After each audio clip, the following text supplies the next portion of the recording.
30 केवी इलेक्ट्रॉनों द्वारा उत्पन्न एक्स किरणों की उच्चतम आवृत्ति ज्ञात करना है, निम्नतम तरंग दैर्घ्य ज्ञात करना है।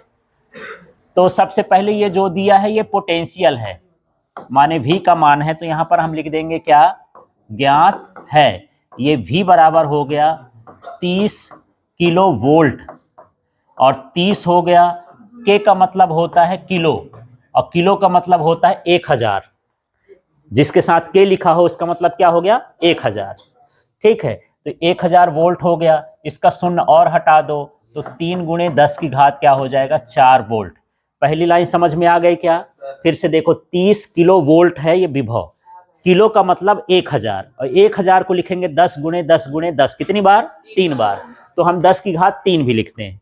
फिर इसका एक 10 इसमें और मिला दो, 30 है ना, तो एक 10 और मिला दोगे तो 3 गुणे 10 की घात क्या हो गया, 4। इसका शून्य हटाया, उसमें 4 कर दिया। ठीक है, अब ए नंबर में पूछता है कि उच्चतम आवृत्ति ज्ञात करना है, तो पहले ऊर्जा ज्ञात करेंगे हम इसकी। तो यहां लिखेंगे, हम जानते हैं,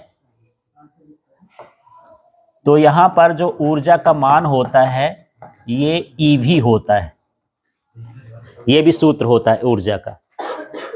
ठीक है, इसमें ई का मान कितना हो गया, 1.6 गुणे 10 की घात -19। सर कैसे पता चलेगा कि ये सूत्र? अभी हम लोग पढ़े तो हैं, के मैक्स बराबर ये पढ़े थे ना, ईवी नॉट, तो ये के मैक्स ऊर्जा तो है। हाँ ये पढ़े, उसमें जब हम पढ़े थे अंतक विभव, उसमें थे ऋणात्मक विभव का वह मान जिस पर प्रकाश धारा का मान 0 हो जाता है, तो उसमें के मैक्स बराबर ईवी नॉट पढ़े थे। बस यही सूत्र है, इसमें भी लगा है। और V का मान कितना है, 3 गुणे 10 की घात 4। ये तो सीधा गुणा हो जाएगा, 16 त्रिक 48 माने 4.8 गुणे 10 की घात -15 जूल। ठीक है, पुनः हमको आवृत्ति निकालना है, तो E बराबर क्या होता है, H न्यू, तो न्यू बराबर क्या हो जाएगा, E/H। हाँ, E का मान जो है वो लिखा है 4.8 गुणे 10 की घात -15, ये E का मान है। H का मान 6.63 गुणे 10 की घात -34। ठीक है, हाँ ये न्यू निकालना है, आवृत्ति निकालना है, तो E/H हो गया। पुनः का मतलब ये कि दोबारा ऊर्जा का सूत्र निकाल रहे हैं, है ना। ऊर्जा का ये सूत्र है, ये भी सूत्र है, जहां जैसा हो वैसा लगाना। अब यहां दिक्कत होगी कि दशमलव कैसे हटाएं, तो इसको भी 2 अंक बना लो। मतलब मैं इसको यदि 0 उतार लूं तो कोई फर्क पड़ेगा क्या, नहीं पड़ेगा ना। 63 दशमलव के बाद कितने अंक हो गए, 3, और नीचे भी कितने हो गए, 3। मतलब यहां पर हो गया 480/663। अच्छा, कुछ लोग को ये लगता है कि जब 0 उतारे हैं तो कुछ घात वात में चेंज होता है, तो दशमलव के बाद कुछ भी, जैसे 3.4 है, कितने भी 0 उतार लो कोई फर्क नहीं पड़ता है ना, सेम रहता है।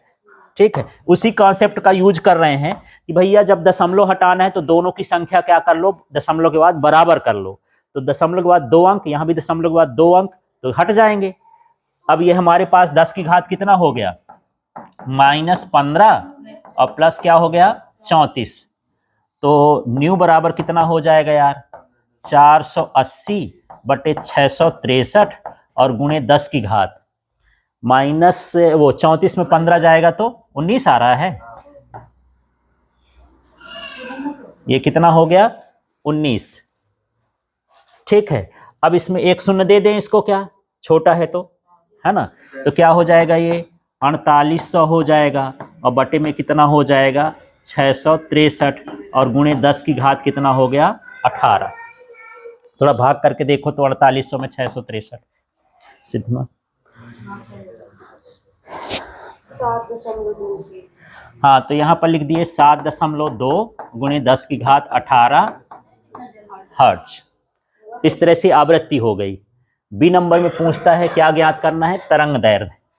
तो बी नंबर यहाँ पर हम जानते हैं न्यू इक्वल टू होता है C/λ, है ना। तो यहाँ पर क्या हो जाएगा, λ इक्वल टू C/न्यू। तरंग दैर्ध्य सी का मान फिक्स रहता है, प्रकाश की चाल 3 × 10⁸ और न्यू का मान कितना आ गया है 7.2 × 10⁸ इसका दशमलव हटाए तो कितना हो गया 30। हाँ मानिए आवृत्ति और इनके साथ रिलेशन ही ऐसा होता पिछले chapter nu equal to c upon lambda. तरंग दैर्ध्य का न्यूनतम अधिकतम से कोई लेना देना नहीं उसका, ठीक है। तरंग दैर्ध्य का सूत्र ये है जब न्यू हो।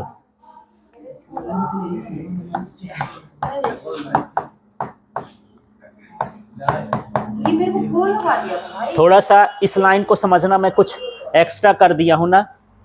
ये 3 है 7.2 है, दशमलव हटाए तो कितना हुआ 30, पर एक ठो शून्य में एक्स्ट्रा लिखा हूं। क्यों लिखा हूं कि ये 30/72 आता, तो 30 ऊपर छोटा ना है, तो एक शून्य इससे ले लिए, 8 वाले से शून्य ले लिए हैं, तो इसका मैं अब क्या कर दिया हूं 7, और ये +18 जाके उधर क्या हो गया -18। अब इसका भाग कर लोगे तो कितना आ जाएगा यार 4 × 7 = 28 होता है 7 बार। थोड़ा सा भाग करके देखो तो 300 में 72 का ये हटा देते हैं सर। 4 दशमलव कुछ आएगा, 4 का अंदाजा तो है ही।